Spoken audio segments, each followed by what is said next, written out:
జై జై జై జై జై జై జై జై వినాయక జై జై జై. మనం ఏ పనైనా మొదలు పెట్టే ముందు ఆ మహాగణపతి పూజించిందే మొదలు పెట్టాం కదండి. మరి ఆ మహాగణపతి పండుగ రానే వచ్చేసింది. ఈ వినాయక చవితి పండుగని మరింత శోభాయమానంగా జరుపుకోవాలని మా సిల్వర్స్ వాళ్ళు మనస్ఫూర్తిగా కోరుకుంటున్నారు. విఘ్నాలను తొలగించే ఆ మహాగణపతిని పూజించాలంటే ముందుగా మనకు కావాల్సింది వెండి వస్తువులు మరియు పాలవెల్లి. వెండి పాలవెల్లిలు అయితే మన సిల్వర్స్ లో 250 గ్రామ్స్ నుంచి కేజీ వరకు లభిస్తున్నాయండి. అలాగే వెండి వినాయకుని విగ్రహాలు మరియు ప్రతిమలు 10 గ్రాముల నుంచి అందించేస్తున్నారు.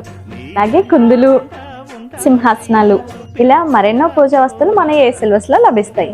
మరి ఇంకెందుకు ఆలస్యం, ఈ వినాయక చవితి వ్రతాన్ని మా సిల్వర్స్ లో జరుపుకోండి. మరి మన అడ్రస్ తెలుసుగా, Silvers, Devi Chowk, Rajahmundry, temple street, Kakinada, RR Pet, Eluru. Please do follow our Insta, Facebook and YouTube pages.